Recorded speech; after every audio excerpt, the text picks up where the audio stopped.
Hey, there. Tonight, we're going back, way back, to the year 1006 CE, when the sky split open with light so bright it cast shadows at midnight, and most of the world never wrote it down.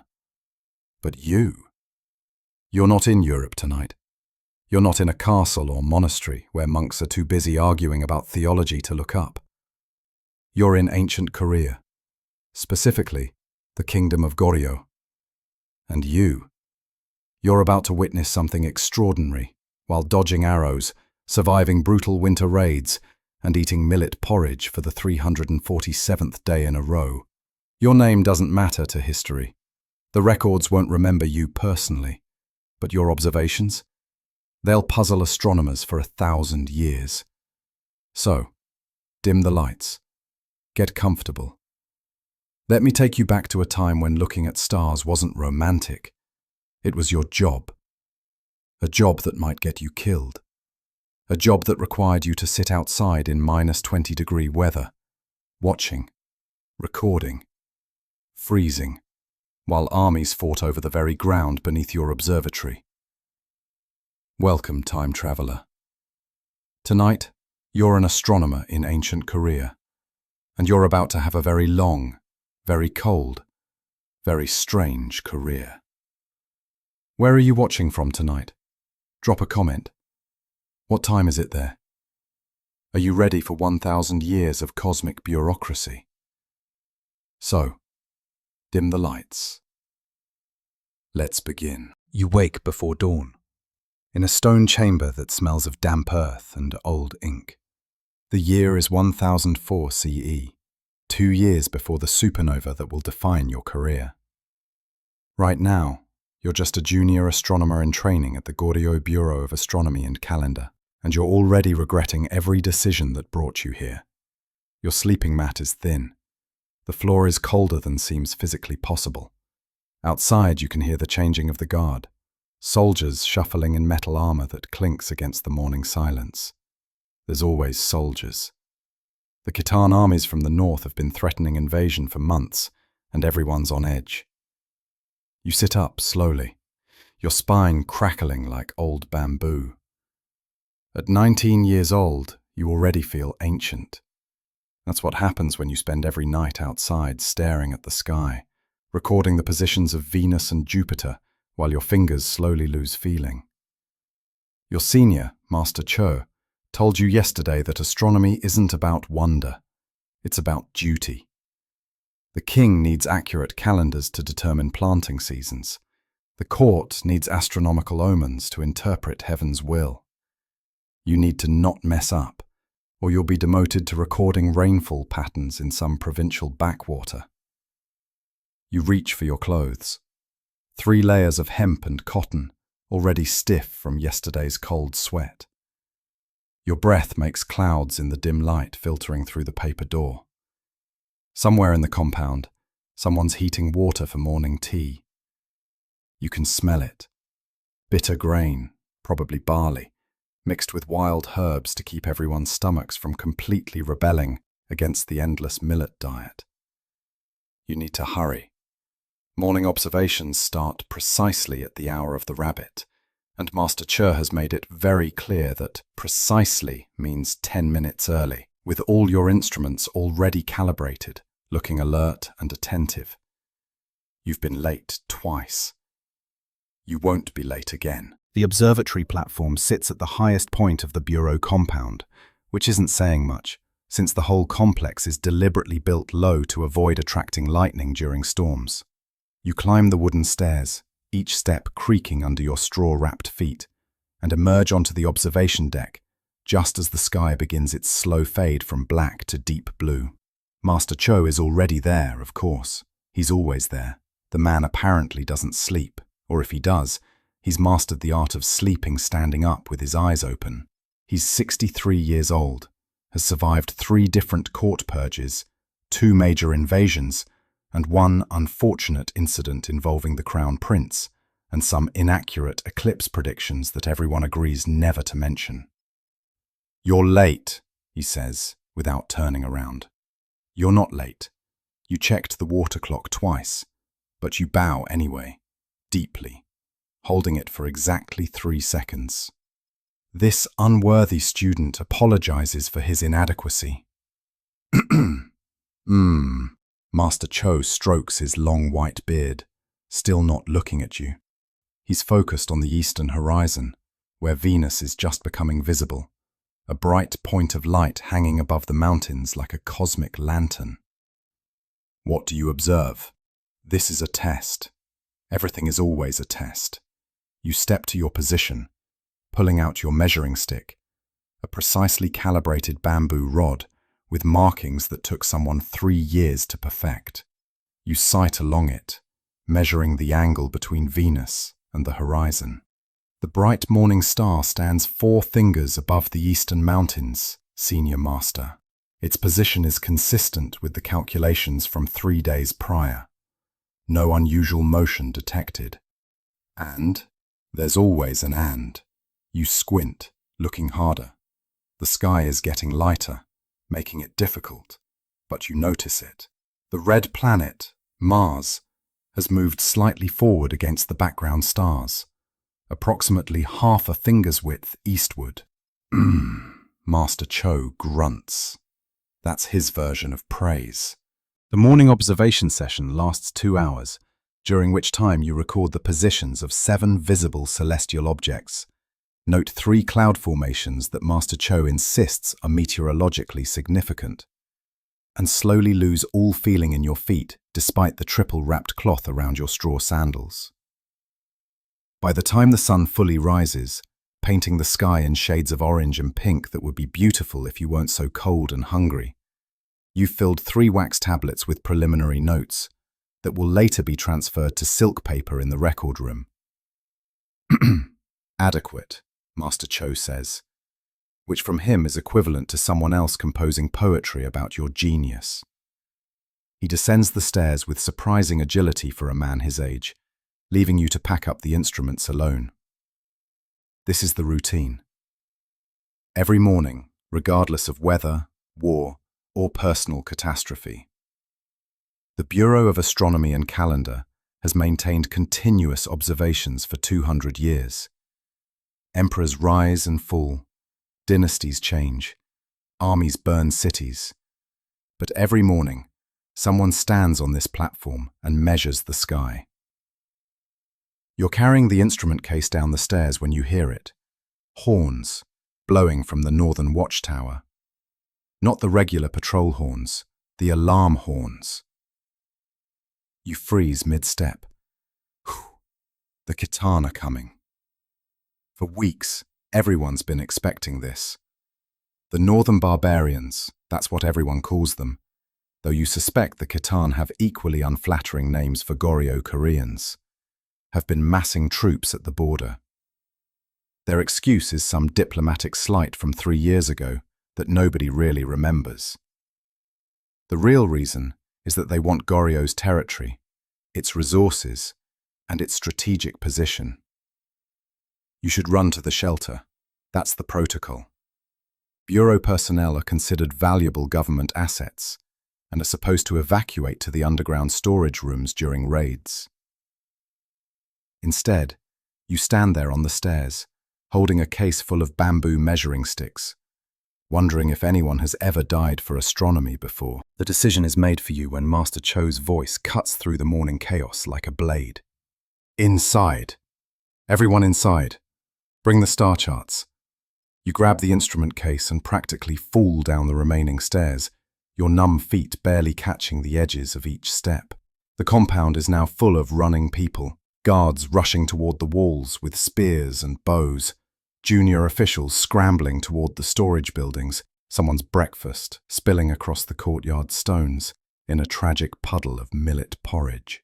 The underground record room is accessed through a narrow door in the main hall, down a ladder carved directly into bedrock.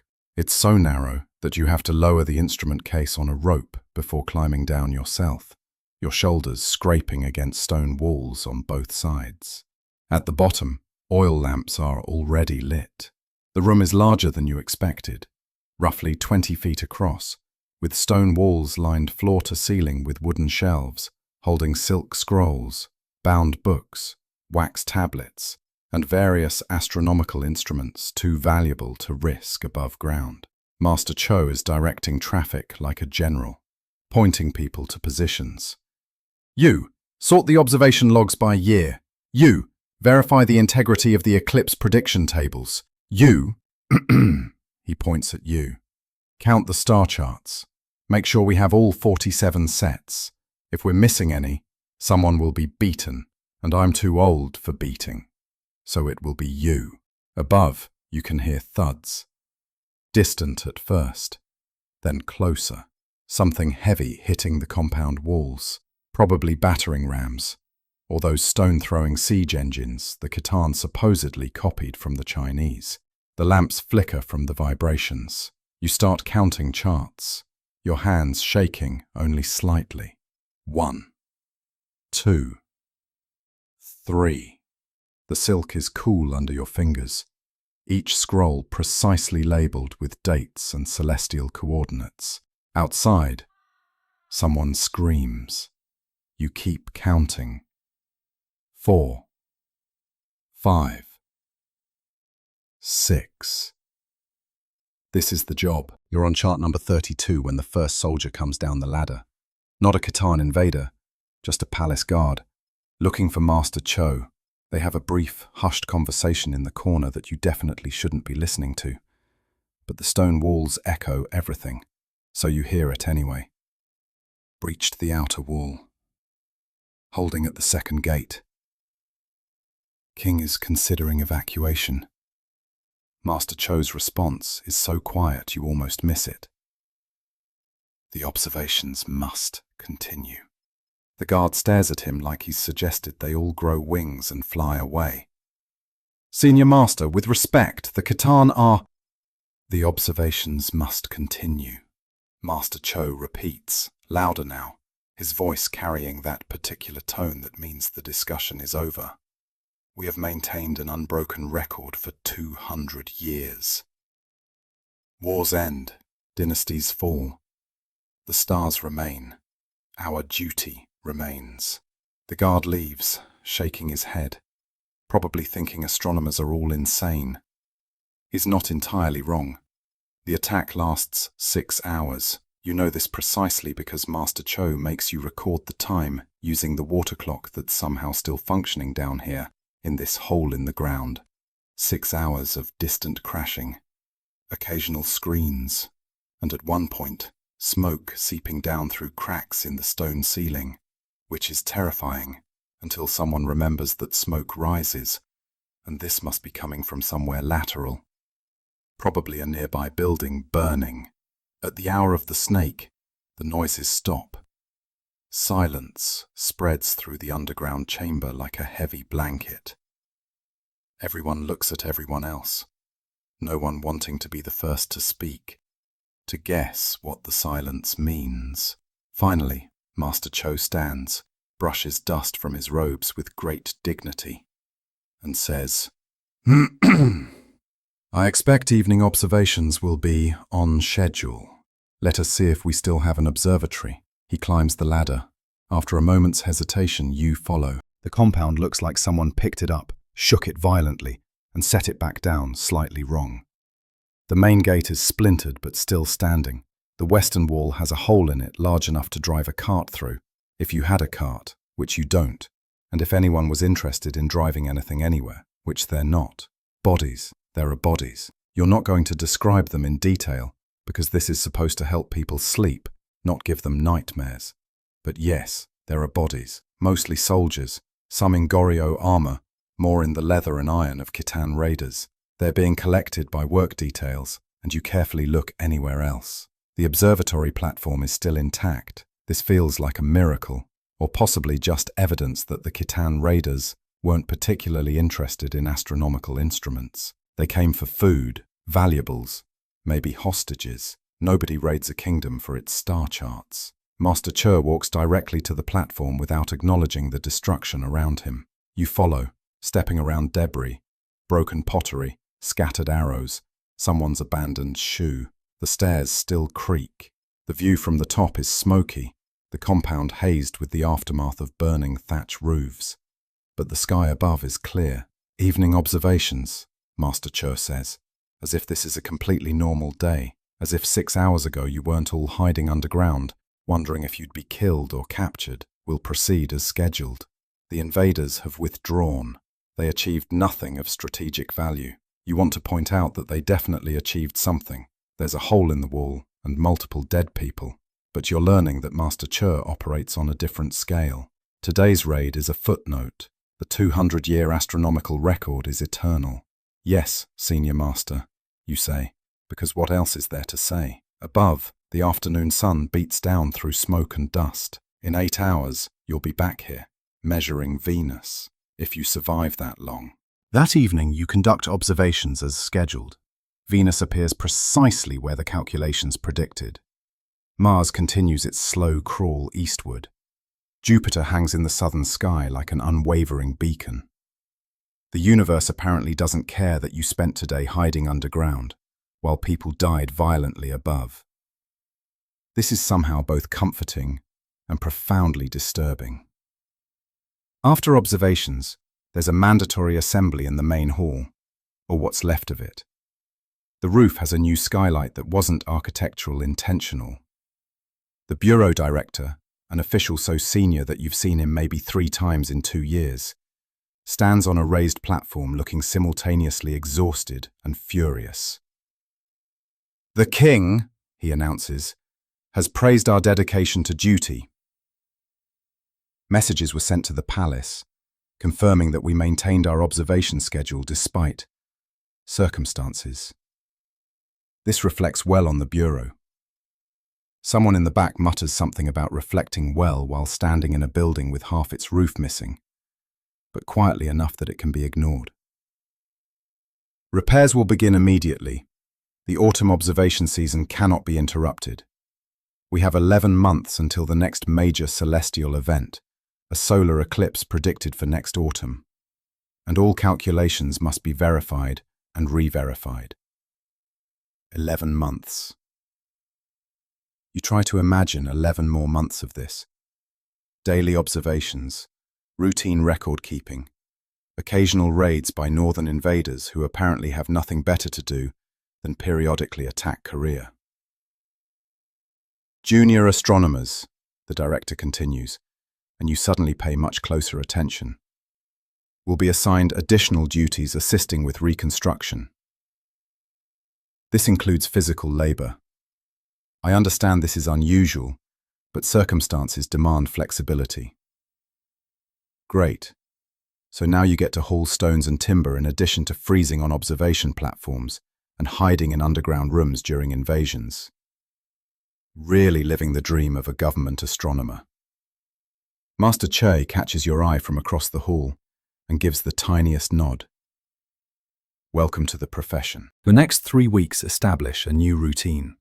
You wake before dawn, conduct observations, then spend 6 hours hauling debris from collapsed sections of the wall. The physical labor is brutal. Your hands develop blisters on top of blisters, and your shoulders ache in ways you didn't know shoulders could ache.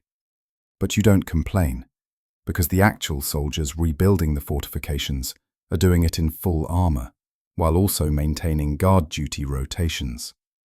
Master Cho, mercifully, is too old for manual labor. He supervises reconstruction in the sense that he occasionally walks past, carrying star charts and muttering about how everyone's terrible at masonry. His primary concern is that the new wall section might block sightlines to certain constellations. The military engineers do not share his concern. The Khitan haven't returned. Rumors circulate about why.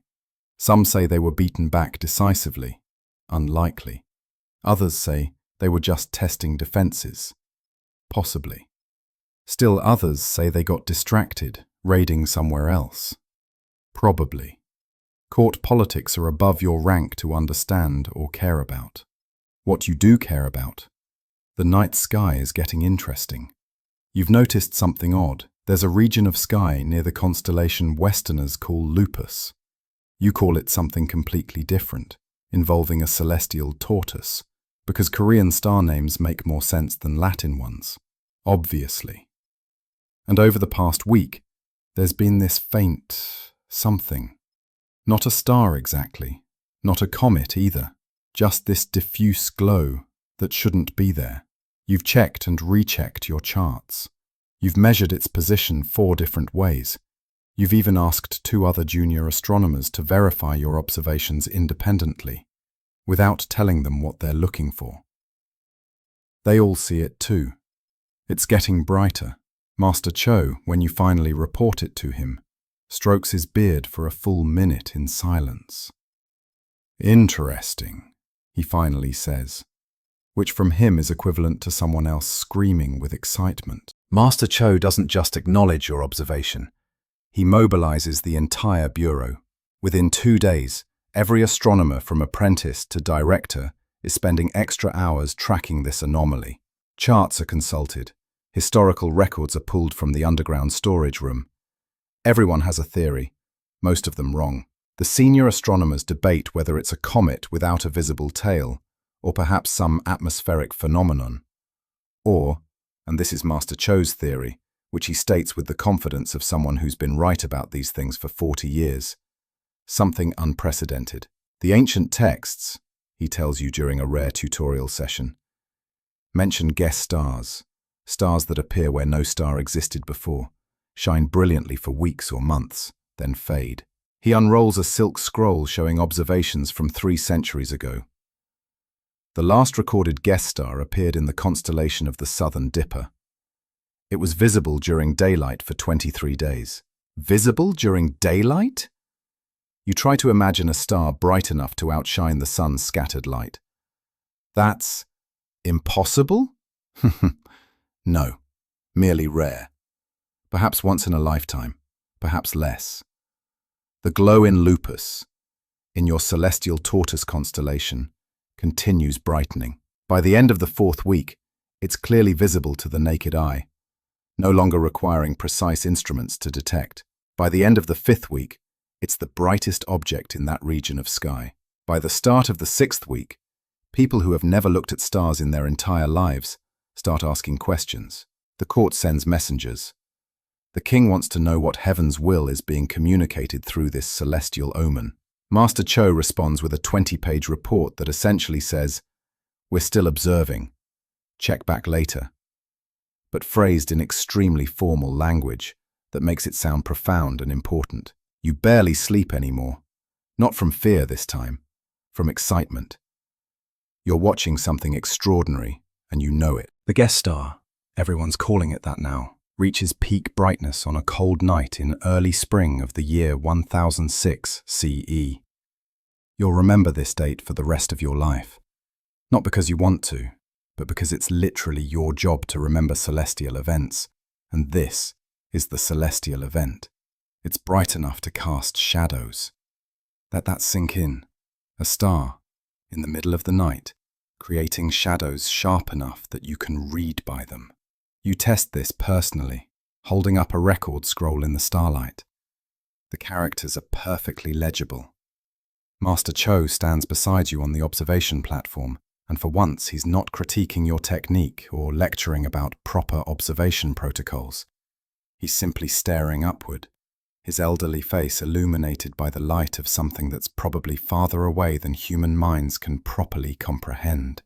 And he looks almost young again, or at least less old. He looks like someone witnessing actual magic. "We need measurements," he finally says, his voice rough with something that might be emotion, if Master Cho had emotions. "Precise coordinates, brightness comparisons with Venus, Jupiter, and the Moon, detailed observations of color, any variation in luminosity, angular size, everything. We document everything." So you do. For 6 hours straight, you and every astronomer in the Bureau conduct the most comprehensive observation session in the history of Korean astronomy. Multiple independent measurements, cross-verified data, detailed notes on everything from the exact shade of white-blue light to the way it doesn't twinkle the way normal stars do. Somewhere in the northern provinces, you later learn, A farmer is convinced the world is ending. In the capital, court officials debate whether this is an auspicious sign for the king or a warning of disaster. Various temples offer various interpretations, none of which involve accurate celestial mechanics. On your platform, you just measure, you record, you witness. This is the job. The guest star remains visible for 3 months. During this time, you conduct nightly observations without exception, even when it's raining and you can't actually see anything. Master Cho insists on this. If there's a break in the clouds, even for 5 minutes, someone needs to be watching. That someone is usually you. Your life narrows to a simple cycle. Observe, record, sleep briefly, wake, observe again. Food becomes something other people bring you. You're vaguely aware that spring is happening, trees budding, weather warming, but only in the abstract sense that it affects cloud cover and observation conditions. The guest star begins fading gradually in the 3rd month. You track its decline with the same obsessive precision you tracked its rise. Every night it's fractionally dimmer than the night before. The decline follows a smooth curve that Master Cho makes you plot on paper, using every data point you've collected. Look, he tells you, pointing at the curve. Consistent, predictable. Whatever this is, it follows natural law. Not an omen, not magic. A physical phenomenon we don't yet understand. This statement is mildly heretical. Court officials have been interpreting the guest star as divine commentary on the king's rule for months, but Master Cho says it in the same tone he uses for everything else. Absolute confidence backed by data, and somehow that makes it unchallengeable. By midsummer, the guest star is no longer visible to naked eye observation. By autumn, it requires instruments to detect at all. By winter, it's completely gone, leaving only your records as proof it ever existed. You've just witnessed and documented something that won't happen again for 1,000 years. You're 19 years old. Your hands are permanently ink-stained. You're exhausted down to your bones. And you're fairly certain this is the most important thing you'll ever do. Master Cho pats your shoulder once, which is his maximum expression of approval. Adequate work, he says. You'll take it. Life returns to normal, which means it returns to being cold, exhausting, and occasionally interrupted by northern raiders. The difference is that now you're not just a junior astronomer. You're the junior astronomer who documented the guest star. This doesn't come with a promotion or increased pay, but it does come with a new title, Record Keeper of Unusual Celestial Phenomena, which is both prestigious and a guarantee that you'll be the one stuck on observation duty whenever something weird happens in the sky. 6 months after the guest star fades, messengers arrive from the capital with an unusual request. The court wants to know if other kingdoms observe the same phenomenon. Specifically, they want to know what foreign astronomers recorded. This is tricky. Korea maintains limited diplomatic contact with China, basically none with Japan, and absolutely none with anywhere west of the Taklamakan Desert. Information moves slowly and unreliably through official channels, but information about astronomy, that moves through unofficial channels that have existed for centuries. Traveling scholars, merchant reports, occasional diplomatic gifts that include astronomical records. Master Cho assigns you to research this question. You spend 3 weeks in the record archives, which is less boring than it sounds, because the archives contain reports from traveling Korean scholars who visited Chinese observatories, plus several confiscated Chinese astronomical texts from previous generations. What you find is interesting. Chinese astronomers definitely recorded the guest star. Their observations align almost perfectly with yours, just from a slightly different latitude. They're calling it something different. Guest star in the Lodge of D. But it's clearly the same object. Reports from further west are fragmentary, but suggestive. Maybe Indian astronomers saw it, possibly Arab scholars. But Europe? Nothing. No records at all, at least none that have reached Korea, which admittedly might not mean much, since European astronomical records rarely reach Korea under the best circumstances. Your research report goes to Master Cho, who reads it in silence, then passes it to the bureau director with increasing interest, who then passes it up the chain to someone at court whose job is apparently reading reports about what foreign astronomers did or didn't observe. 3 weeks later, you're summoned to the palace. This is terrifying. Junior astronomers don't get summoned to the palace unless something has gone very wrong or very right, and you can't imagine what you've done right enough to warrant royal attention. The summons comes with specific instructions. Bring all records related to the guest star observation, wear formal court attire, and don't embarrass the bureau. The palace compound is enormous compared to your observatory complex. Walls within walls, buildings so large they make your stone chambers look like storage sheds.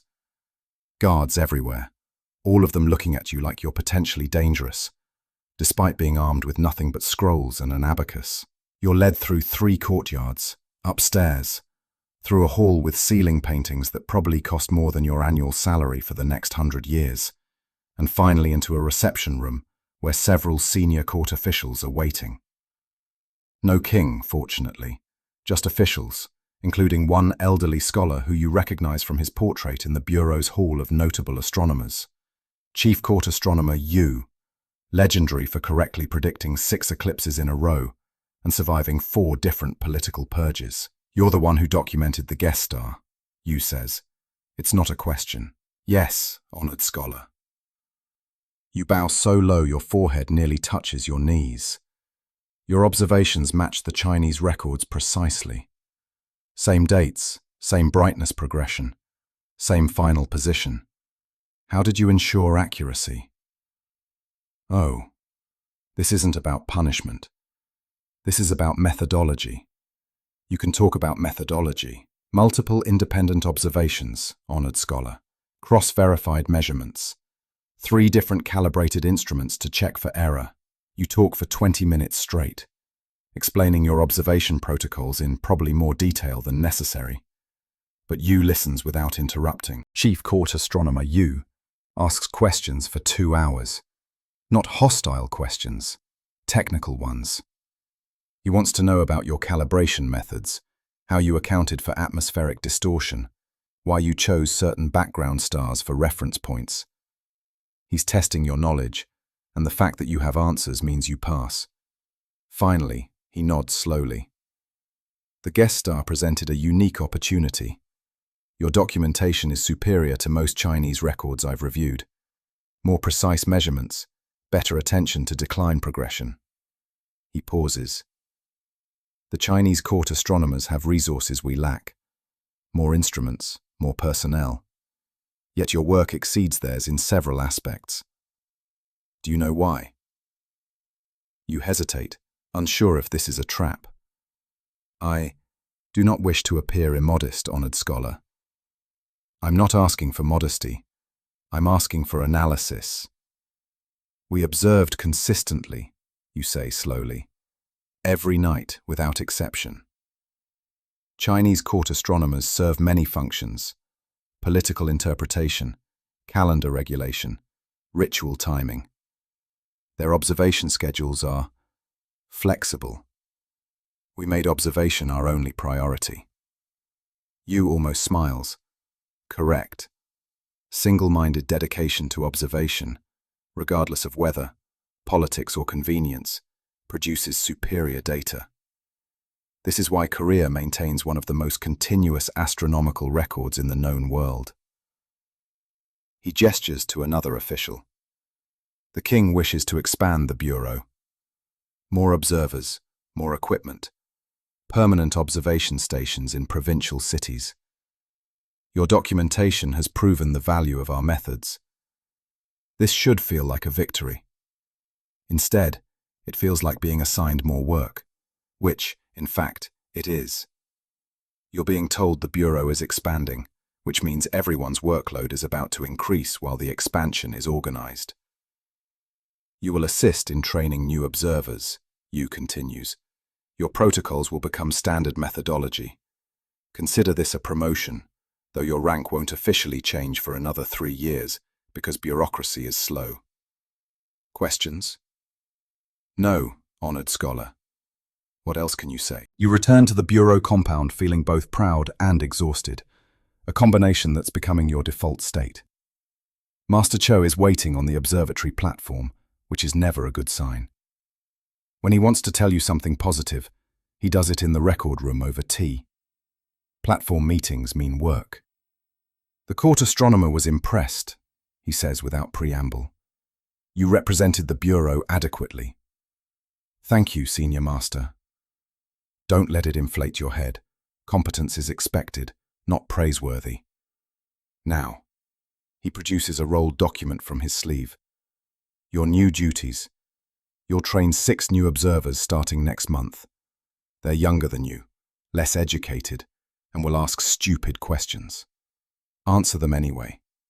Additionally, you'll conduct weekly verification observations to calibrate the new instruments being commissioned. The Bureau is receiving 3 new bronze armillary spheres, 2 quadrants, and an improved water clock. You'll test each one personally. This is significantly more responsibility than you expected. Senior Master, I'm not certain I'm qualified to. Nobody's qualified until they do the work. You'll learn while teaching. That's how this profession works. He adjusts his robes against the evening wind. The King's expansion program means we'll be documenting celestial phenomena more comprehensively than ever before. Our records must be impeccable. If European kingdoms have nothing written about the guest star, while we have 3 months of precise observations, that's not our concern. But if we miss something important in the future because we were inadequately trained, that becomes a problem. He's right, of course. He's always right, which is irritating. The first group of trainees arrives in 3 weeks. Use that time to prepare your teaching materials. I expect detailed lesson protocols covering everything from basic angle measurement to proper record keeping. Include common errors and how to avoid them. He starts to leave, then pauses. Oh, and congratulations on not embarrassing us at court. That was a real possibility. High praise indeed. Preparing training materials is harder than conducting observations. Observations follow clear protocols, point instrument, measure angle, record data. Teaching someone else to do this requires breaking down every step into components you've internalized through repetition. Why do you hold the measuring stick at arm's length? Because it standardizes the angular reference. Why this specific background star for calibration? Because its position is reliably documented for centuries. You write everything down. Common errors, holding instruments too loosely, forgetting to account for observation height above ground, not verifying calculations independently, recording observations in the wrong time system, mixing up the hour of the rat with the hour of the ox because you're exhausted and they sound similar in your head at 3 in the morning. The 6 trainees arrive on a cold morning in early autumn. They're young, between 14 and 17 years old, and clearly terrified. You remember being equally terrified your first day, which somehow doesn't make you better at being reassuring. I'm your senior instructor, you tell them, and the words sound absurd coming from your own mouth. You're 20 years old.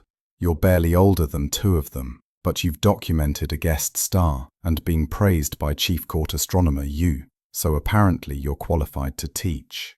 Astronomy in the Bureau isn't romantic. It's not about wondering at the cosmos. It's about measuring, recording, and not making mistakes that will embarrass the kingdom at international astronomical conferences. They nod like they understand. They don't understand. They will, eventually, usually around week 3, when they're standing on a frozen platform at midnight, wondering why they didn't become farmers instead. We start with basic angle measurement, you continue. Not because it's easy, it's not, but because everything else builds on it. If you can't measure angles accurately, you can't do astronomy. If you can't do astronomy, you can't work here. Questions? One brave trainee raises his hand. How cold does it get during winter observations? Very, you say honestly.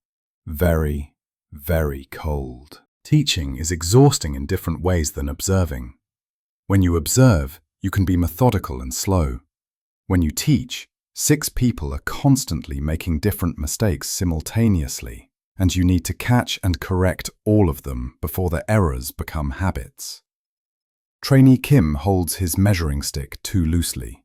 Trainee Park forgets to note the time before starting measurements. Trainee So has beautiful handwriting, but records numbers in the wrong order.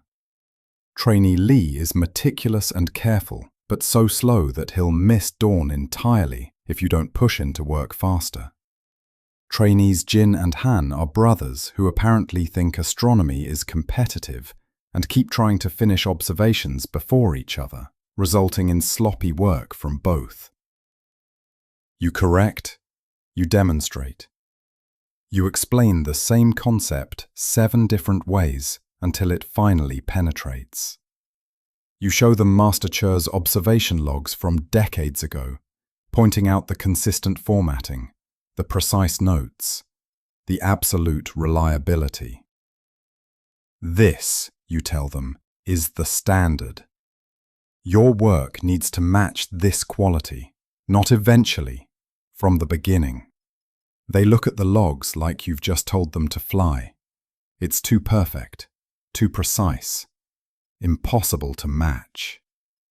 Start with possible, you say more gently. Perfect comes later, but always aim for perfect. At night, you still conduct your own observations while the trainees sleep.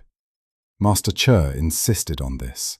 Teaching can't interrupt the continuous observation record. So your schedule becomes teach from dawn to noon, process paperwork and prepare lessons from noon to evening, conduct observations from evening to dawn, sleep for 3 hours if you're lucky, wake and teach again. After 2 weeks, you understand why Master Che always looks slightly murderous. It's not personality. It's chronic sleep deprivation, combined with the frustration of watching people make preventable mistakes. After 3 weeks, Trainee Park conducts a full observation sequence without errors. You feel pride so intense, it's almost painful. You don't show it, of course. You just say, adequate, and move to the next trainee. But inside, you'll celebrate. Winter arrives with the subtlety of an invading army. One day it's cold, the next day it's frozen, and by the 3rd day, you're conducting observations in conditions that would make normal humans question reality. The trainees learn quickly that astronomy in winter isn't a theoretical exercise, it's survival. You teach them techniques Master Che taught you, layering clothes properly, wrapping hands to preserve minimal dexterity while preventing frostbite, learning to hold bronze instruments without directly touching metal in sub-zero temperatures, use cloth barriers, working in rotation so nobody stays exposed more than 10 minutes continuously. Trainee Lee develops frostbite on 2 fingers despite precautions. You treat him with warm water, not hot, warm, increasing temperature gradually, and assign him to indoor record processing for a week. Master Che would have done the same. Health before duty, always, because dead astronomers don't record observations. The Khitan raid again in midwinter, which is unusual. Winter raids are rare because frozen ground makes siege equipment difficult. But they come anyway, perhaps testing whether winter has made you complacent. It hasn't. The compound defense is faster this time, more organized. The raid is repelled within 2 hours, minimal damage, no breach. Your trainees experience their first raid sheltered underground with you. You watch them process the fear and confusion, the same emotions you felt 2 years ago, and you're surprised to find yourself calm. Not because you're brave, but because this is the 2nd raid, 3rd if you count the minor skirmish last spring that barely counted. You're becoming accustomed to violence as background noise. This should probably bother you more than it does. When you emerge after the all clear, Trainee CO is shaking. Not from cold, from adrenaline and fear. Does this happen often? He asks. Often enough, you tell him. The observations continue anyway. That's the job. He nods, not understanding yet. But he will. They all will. You learned. They'll learn. That's how it works. By spring of 1008, 2 years after the guest star, your trainees are conducting independent observations. Not perfectly. They'll need another year before their work is truly reliable, but adequately. They can measure angles within acceptable error margins. They record data legibly and consistently. They show up on time and maintain focus through long observation sessions.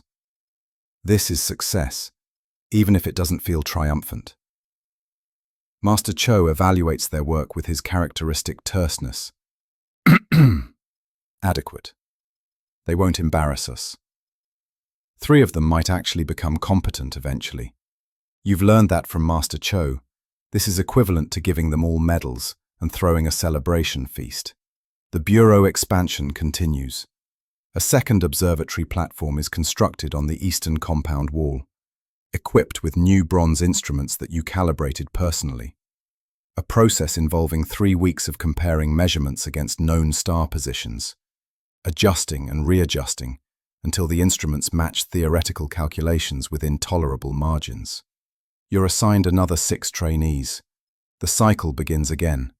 Basic angle measurement, proper notation protocols, avoiding common errors, learning to function in extreme cold, understanding that raids happen and observations continue anyway. The second group learns faster because you're better at teaching. You've identified the key mistakes new observers make and preemptively address them. You've developed efficient explanation methods. You're still not good at teaching, but you're significantly less terrible than you were 6 months ago. One evening, after a particularly long session calibrating a new armillary sphere, Master Cho finds you on the platform staring at nothing. Exhausted? He asks. Always, you admit. Good. The moment you're not exhausted in this profession, you're not working hard enough. He's silent for a moment. The chief court astronomer mentioned you in his recent report to the king. Called your training program exemplary. You're too tired to feel proud. You just feel tired. That's gratifying, Senior Master. It means more work is coming. Prepare yourself. Of course it does. The more work that Master Cho predicted arrives in the form of a diplomatic mission. A delegation from Song Dynasty China is visiting Goryeo, Korea, to discuss border security, trade agreements, and, relevant to you, astronomical observations. They're bringing their own court astronomers, and there's going to be a professional exchange, comparing methods, sharing records, discussing the guest star of 1006 that both kingdoms observed. You're assigned to present Goryeo's guest star observations to the Chinese astronomers. This is simultaneously a great honor and terrifying, because Chinese astronomical tradition goes back thousands of years, while Korean systematic observation is relatively recent, only 2 centuries of continuous records versus their millennia. The presentation happens in a formal hall, everything arranged according to diplomatic protocol. The Chinese astronomers are older than you expected, wearing elaborate silk robes that make your formal bureau attire look shabby by comparison. They examine your charts with professional intensity, checking coordinates, verifying calculations, comparing your brightness progression data against their own records. The senior Chinese astronomer, a man named Yang, who apparently holds a position equivalent to Yu's, studies your decline curve for several minutes in absolute silence. Everyone waits. You barely breathe. Finally, Yang speaks in careful, formal Korean. Your measurement precision exceeds our Beijing observatory records. The daily brightness progressions. He points at specific data points, show less variance, more consistent methodology. This is unexpected. You'd assumed Chinese observations would be superior in every way. We maintained rigorous observation schedules, honored scholar. Every night without exception. Yes, we see this in the data. Consistency produces superior results. He looks at you directly. Beijing astronomers sometimes prioritized court duties over observation. Political considerations. You had no such distractions. We had raids, invasions, and warfare, honored scholar. But Master Cho, you gesture to where Cho stands watching, maintained that observations continue regardless. The diplomatic exchange lasts 3 days, during which you learn more about Chinese astronomical methods than you absorbed in 3 years of training. Yang and his colleagues are generous with information. They show you improved calculation techniques for predicting planetary positions, demonstrate a more efficient notation system for recording rapid celestial events, explain new theories about why celestial objects move in their observed patterns. In exchange, you share Korea's methodologies, the rigorous observation schedules, the cross-verification protocols, the training systems you've developed. They're particularly interested in how you maintain accuracy despite limited resources compared to Chinese imperial observatories. Necessity creates efficiency, Master Cho explains during one session. We cannot waste observations on imprecise measurements. Every data point must serve multiple purposes: position verification, calculation validation, training demonstration. We maximize each observation's value. On the final day, Yang makes an unexpected proposal. The Beijing Observatory would welcome Korean observers for training exchanges. 1 or 2 astronomers, 6 months to 1 year, learning our advanced methods and instruments. He pauses. We would similarly send Chinese astronomers here to learn your observational discipline. This is unprecedented. Korea and China maintain diplomatic relations, but rarely this level of technical cooperation. Everyone looks at Bureau Director, who looks at Chief Court Astronomer Yu, who strokes his beard thoughtfully before responding. We would need to consider carefully. Such an exchange would require royal approval, detailed planning, significant resources. In other words, yes, but slowly, because bureaucracy. Yang nods understanding. He's clearly navigated similar governmental processes in China. Before leaving, he speaks to you privately. Your work with the guest star will be remembered in astronomical records for centuries. Precision matters. Consistency matters. Your dedication to these principles honors the profession. You bow deeply, unsure how to respond to such praise from someone whose astronomical lineage stretches back to antiquity. Finally, you manage. The stars deserve accurate witnesses, honored scholar. We try to be worthy of that responsibility. Life returns to routine after the diplomatic excitement fades. You continue training astronomers, now on your 3rd cohort, with 2 previous groups already graduated to full observer status. The Bureau operates at unprecedented capacity. Multiple observation platforms, shifts of trained observers, continuous documentation across weather conditions and political situations. Master Cho's health begins declining. He's 68 now, and the decades of cold night observations are catching up with him.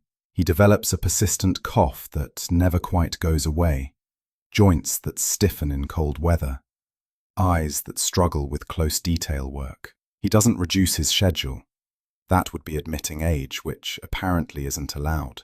But you notice him leaning more heavily on the platform railings, sitting more often, delegating observations he once conducted personally. You don't comment on this, neither does anyone else. Master Cho's dignity is absolute, and pointing out his physical decline would dishonor everything he's built.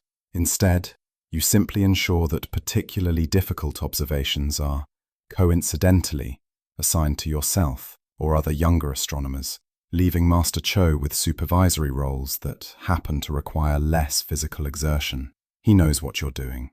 You know he knows. But this is how respect functions, allowing people dignity while quietly redistributing their burdens. The year 1010 brings another major Khitan invasion, this one lasting weeks rather than hours. The compound is besieged properly this time.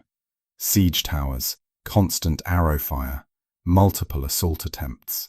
You spend 18 days underground with your trainees and half the bureau staff, maintaining observation schedules by emerging in brief windows when fighting lessons, then retreating quickly. During one of these brief surface intervals, conducting a rapid planetary observation while arrows occasionally whistle overhead, one of your trainees, Kim, the one who's been with you longest, asks, "Senior instructor, is the observation worth dying for?"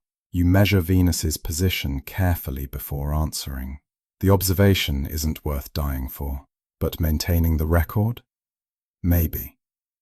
Ask me again in 30 years. The siege ends when Khitan forces withdraw after losing too many soldiers to be worth the continued assault. Goryeo doesn't exactly win, more like both sides get tired of dying and agree to stop temporarily. The compound is damaged but functional. 12 people died, including 2 junior administrators from the Bureau.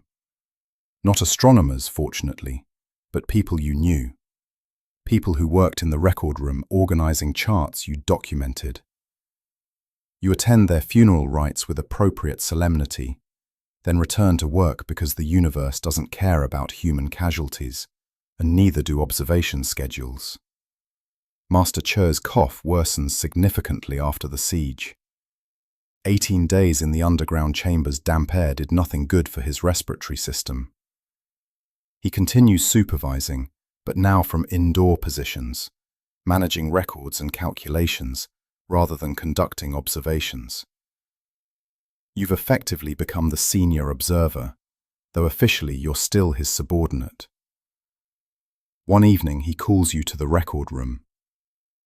He's sitting at the central table, surrounded by decades of documentation he's personally overseen.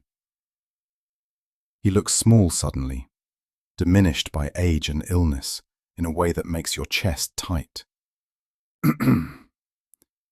"You'll take over senior observer responsibilities when I retire," he says without preamble. The director agrees. Yu approves. The formal appointment will happen next year, but functionally you already command the observation program. "Senior Master," you begin, not sure what you're going to say. That you're not ready? That you're too young? That you're terrified of the responsibility? Huh.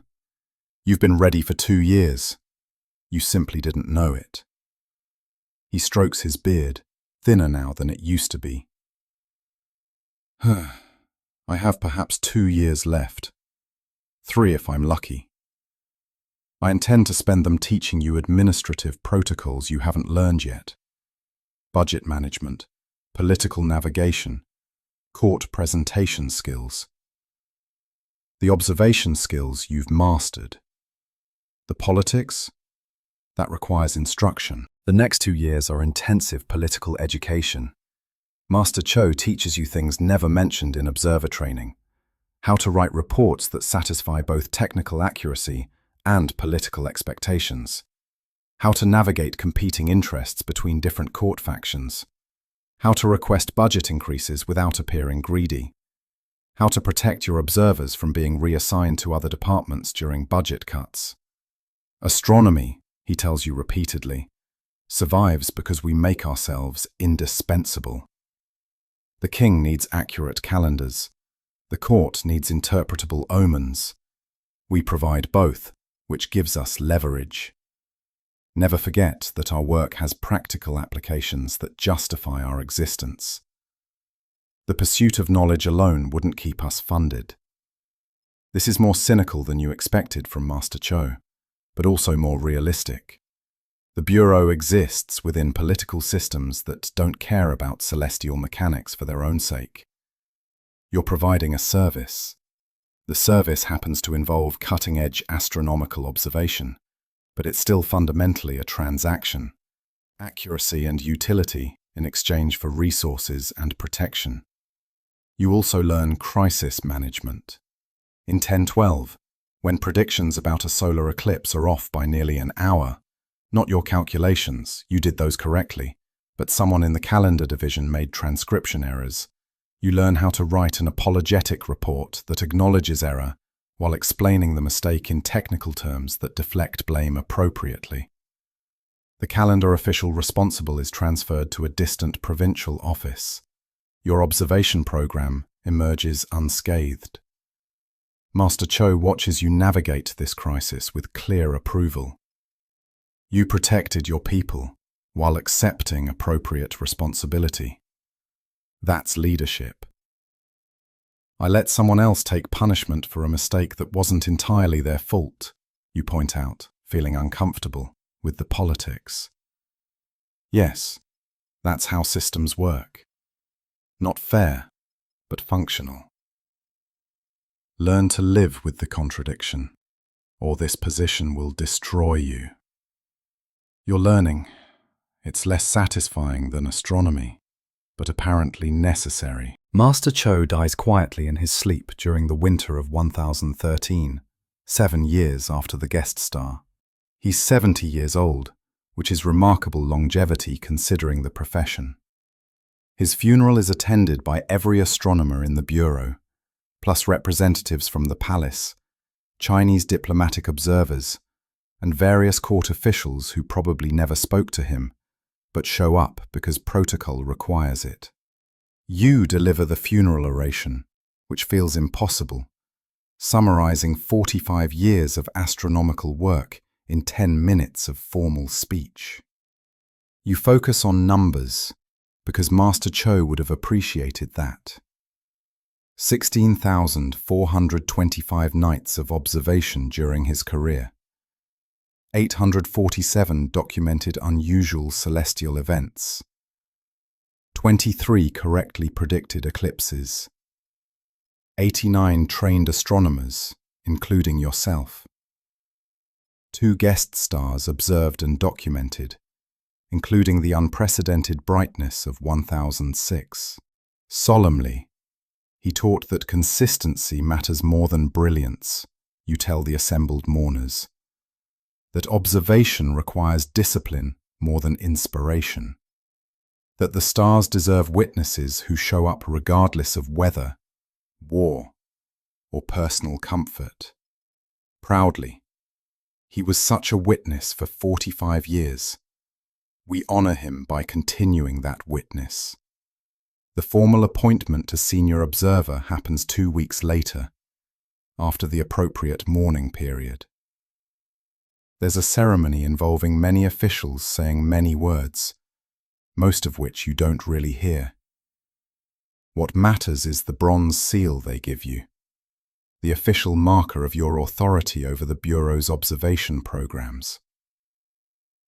It's heavy in your hand, physically and metaphorically. Chief Court Astronomer Yu speaks to you privately afterward. Master Cho built an observation program that rivals China's imperial observatories, despite a fraction of their resources. He did this through uncompromising standards and institutional discipline. You inherited both the program and the burden. Don't waste his legacy. I won't, honored scholar. Good. Now, we have reports of unusual stellar activity near the constellation of Cassiopeia. Your first major observation project as senior observer. Being senior observer means less actual observing and more administrative coordination, which you resent initially, until you realize this is how programs survive their founders. Master Cho's genius wasn't just in observation. It was in building systems that function without him. You now oversee 17 fully trained astronomers and 12 in various stages of training. You coordinate observation schedules across 3 platforms, manage equipment maintenance and calibration, review all documented observations for accuracy, compile monthly reports for the bureau director, and quarterly reports for chief court astronomer Yu, handle budget requests and resource allocation, and still conduct personal observations whenever possible, because you'd go insane if you only did paperwork. The stellar activity near Cassiopeia that you mentioned turns out to be a new variable star. Not as dramatic as the 1006 guest star, but significant enough to require comprehensive documentation.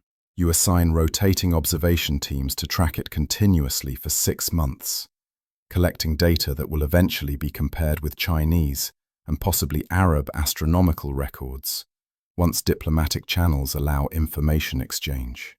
You're also training your eventual replacement, though you're only 26 and hopefully won't need one for decades.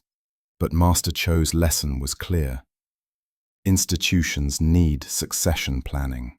You identify the most promising young astronomer, a woman named Ji Hei, which is unusual because the Bureau traditionally employed only men. But she's so obviously talented that even the conservative director couldn't justify excluding her. You mentor her the way Master Cho mentored you. Rigorous standards, no tolerance for imprecision, and endless patience with genuine effort.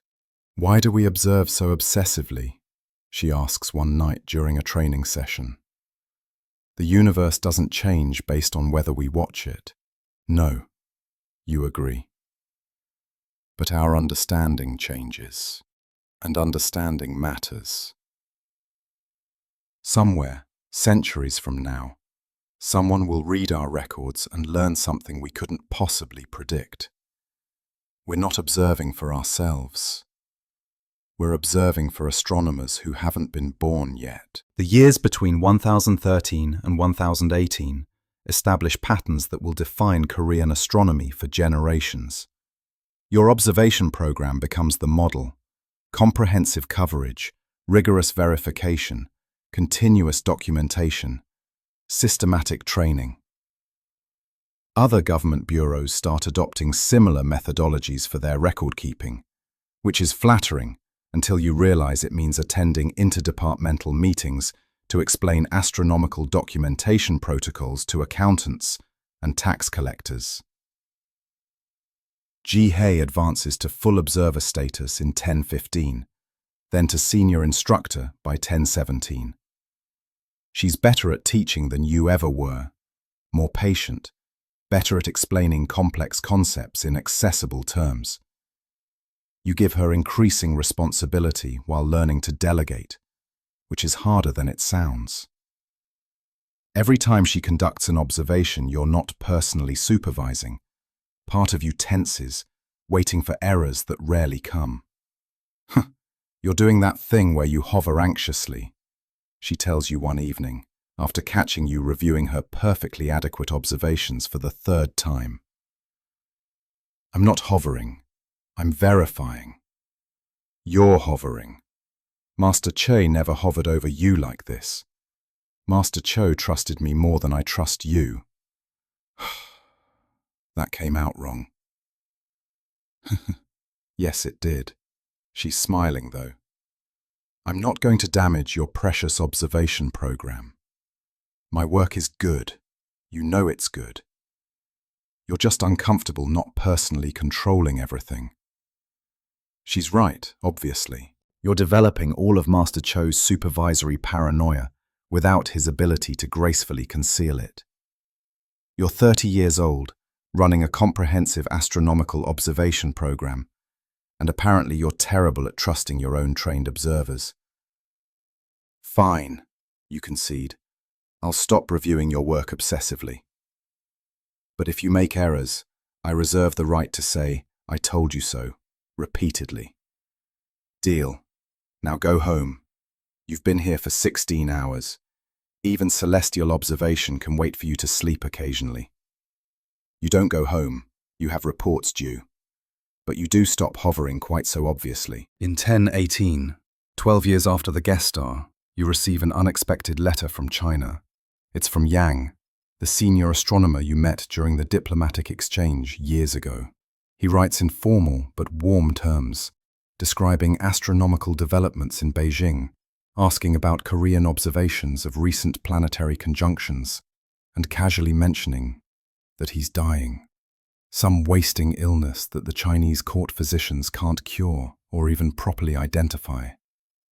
I am writing to astronomers across the known world, his letter states, to share final observations and pass along knowledge before I can no longer hold a measuring stick. Please tell me, what have you seen? What patterns have you noted? What do you wish you had asked me when we met? You spend 3 days composing your response, trying to balance technical detail with personal warmth. You describe the observation program's expansion, Ji-he's advancement, which you think will please him. He commented positively on Korean willingness to employ talented people, regardless of gender, recent celestial phenomena. You ask questions about Chinese calculation methods you never fully understood. You thank him for his encouragement years ago, when you were just a junior astronomer, terrified of Chinese scholars judging your work. The response comes 4 months later, dictated to a student because Yang can no longer write himself. It answers your technical questions thoroughly, offers suggestions for improving planetary motion calculations, and ends with a paragraph that makes you read it 3 times to ensure you understood correctly.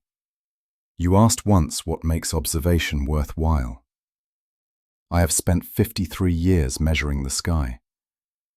I die having contributed to a collective understanding that spans cultures and centuries.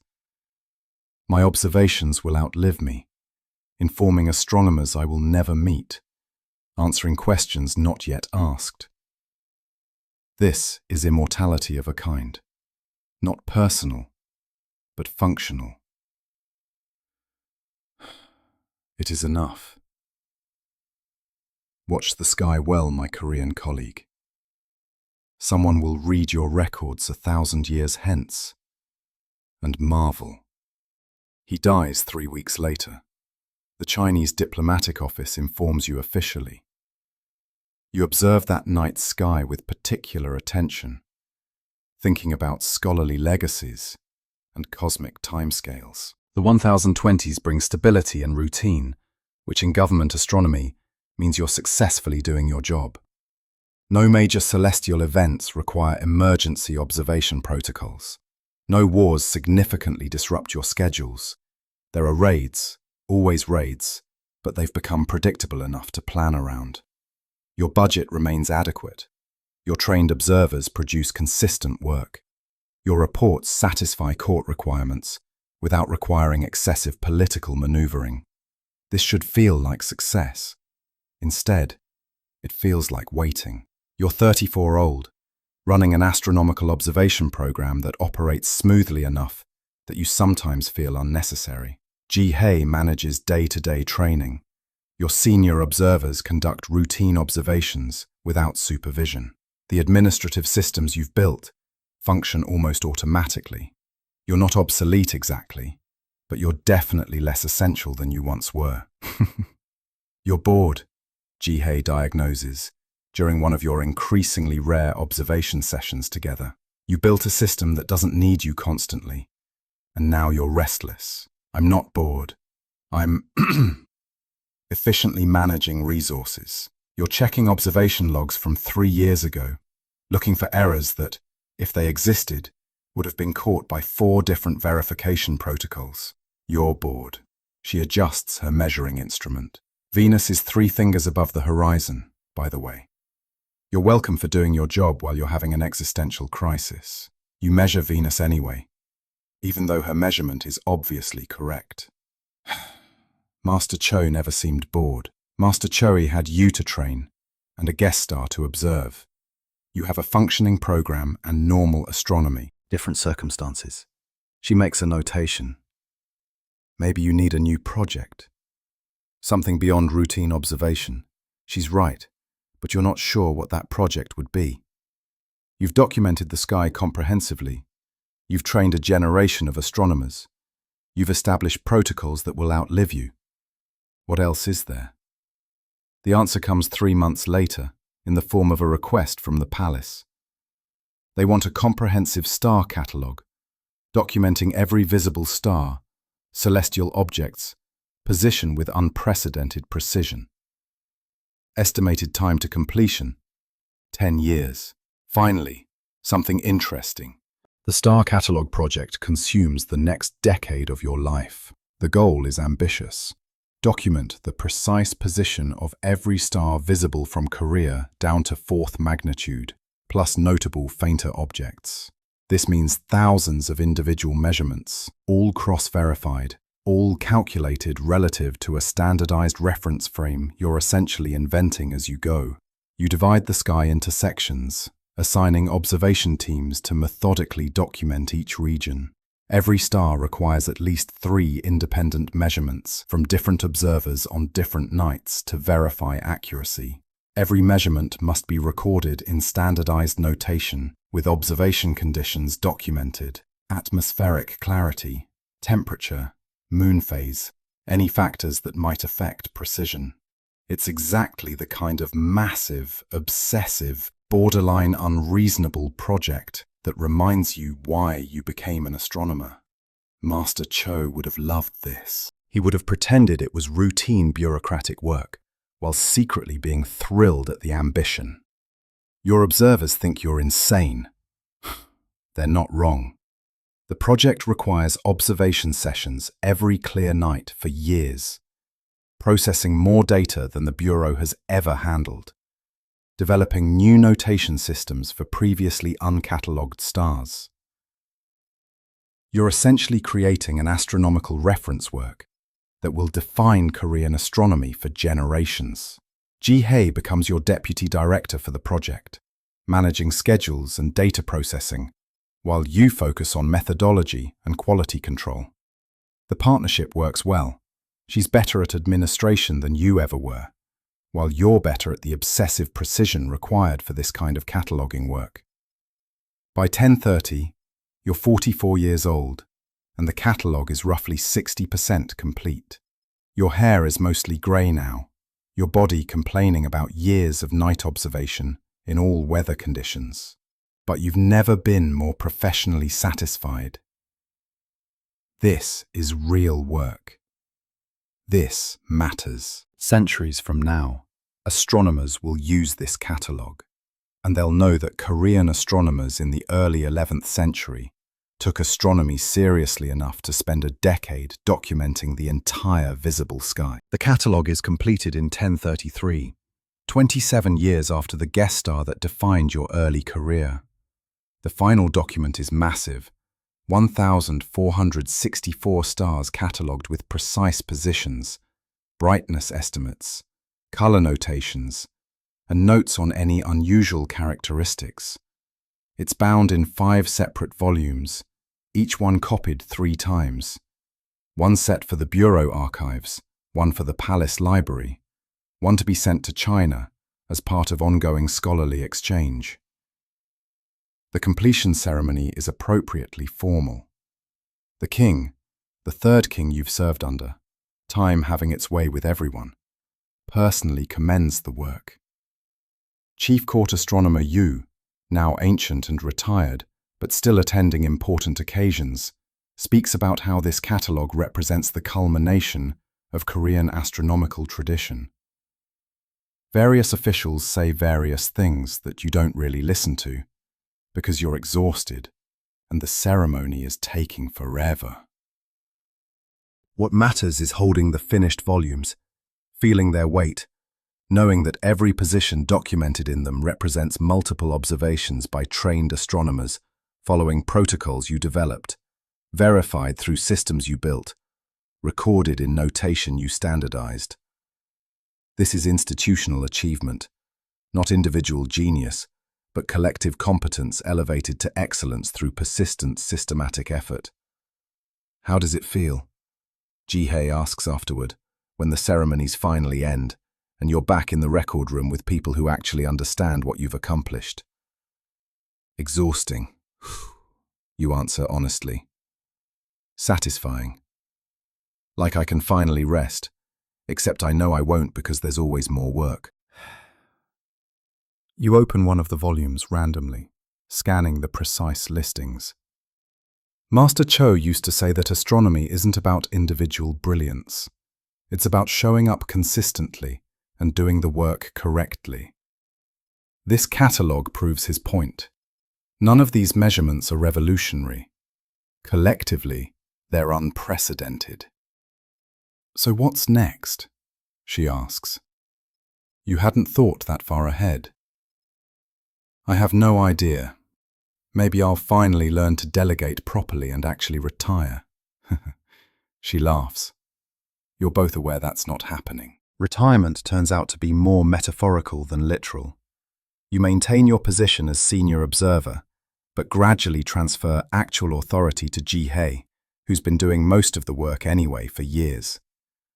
You shift into advisory and teaching roles, training the next generation of astronomers, consulting on difficult observations, maintaining correspondence with foreign scholars.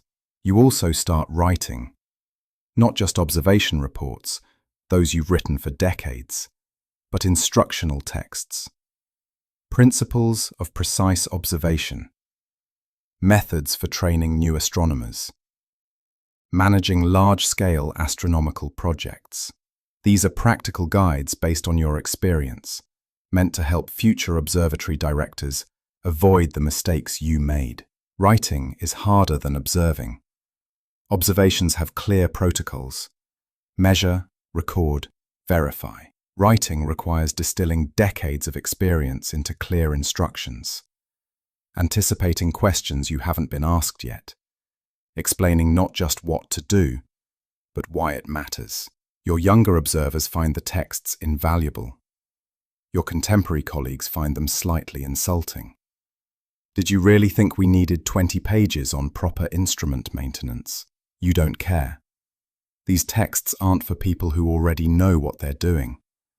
They're for the junior astronomer who will start work 50 years from now, terrified and unprepared, needing guidance from someone who was once equally terrified and unprepared.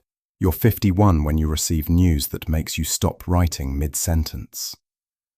Chinese astronomers have reported another guest star. This one appeared near the constellation of Taurus, visible during daylight for 23 days, similar brightness to the 1006 event. You weren't observing that section of sky.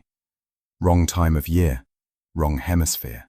Korean astronomers missed it entirely. This is simultaneously disappointing and oddly comforting. Even comprehensive programs miss things. The universe is too vast for complete observation. You can only document what you witness. Still, you wonder what else you've missed over the decades.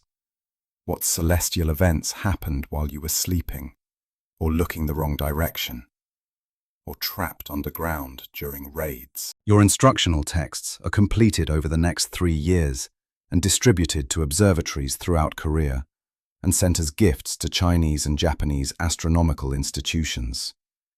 You receive responses from scholars you've never met, thanking you for practical wisdom they couldn't find in traditional astronomical texts.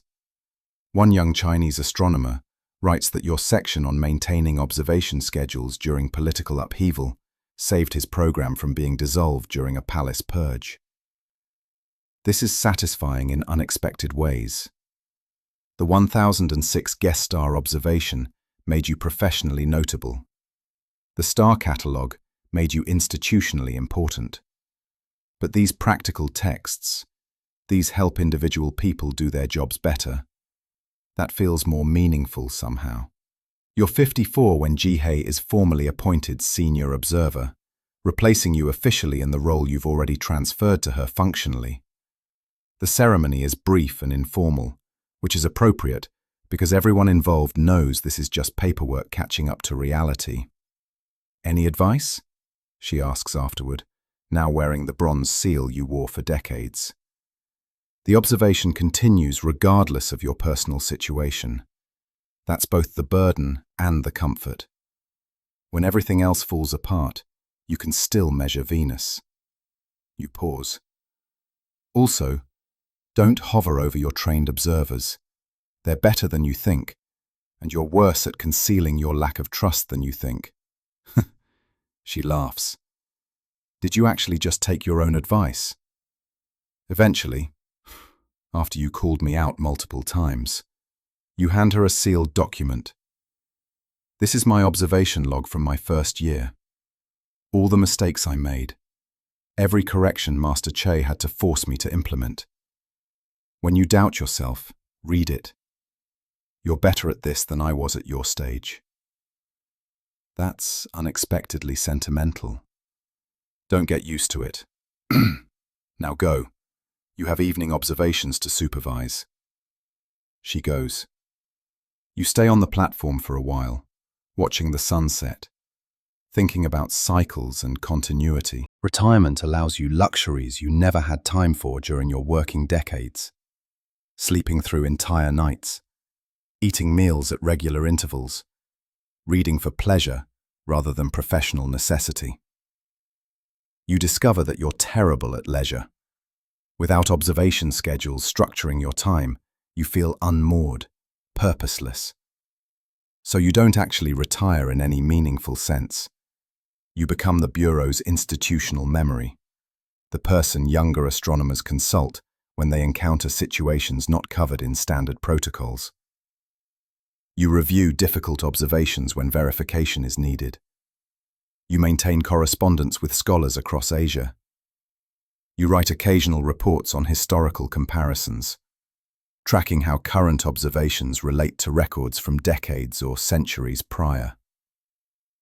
You also start compiling a comprehensive history of the Bureau's observation program, documenting not just astronomical events but institutional development, how the program grew from Master Cho's rigid standards to the comprehensive system it is now, the political challenges that threatened it, the observers who contributed to its success, the mistakes that taught important lessons.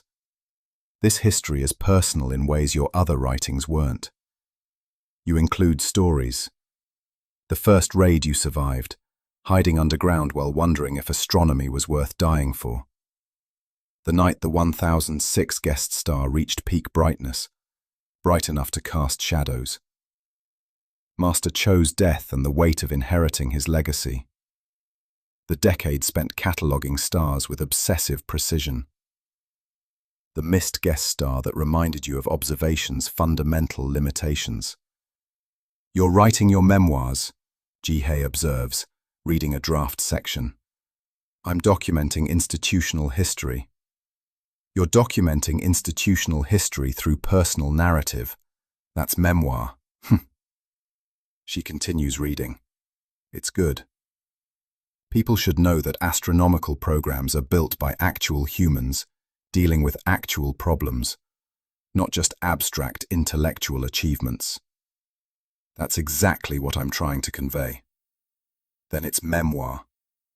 Institutional memoir, but still memoir. Smiles. She smiles. There's no shame in leaving behind personal testimony along with professional documentation. Maybe she's right. You're 58 when you receive an invitation that surprises you. The Chinese Imperial Observatory in Beijing wants you to visit as honored guest, presenting lectures on Korean astronomical methods and the 1006 guest star observation. This is unprecedented. Foreign astronomers aren't typically invited to present at the Imperial Observatory. The invitation specifically mentions your instructional texts and star catalogue as justification. Jihei insists you accept. You've spent your entire career documenting the sky. Now document what it's like to actually be recognized for that work. Besides, you'll get to see their instruments, their archives. You'll come back with enough material to write for years. The journey to Beijing takes 6 weeks. You're traveling officially, which means slow diplomatic progress, formal stops at provincial courts, endless ceremonial meals. You're old enough that the travel is exhausting rather than exciting, though you maintain appropriate enthusiasm for your host's sake. Beijing is overwhelming. The city is larger than your entire compound could fit into multiple times. The Imperial Observatory itself is massive. Multiple buildings, dozens of astronomers, instruments so large and precisely crafted that your Korean equipment looks like children's toys in comparison.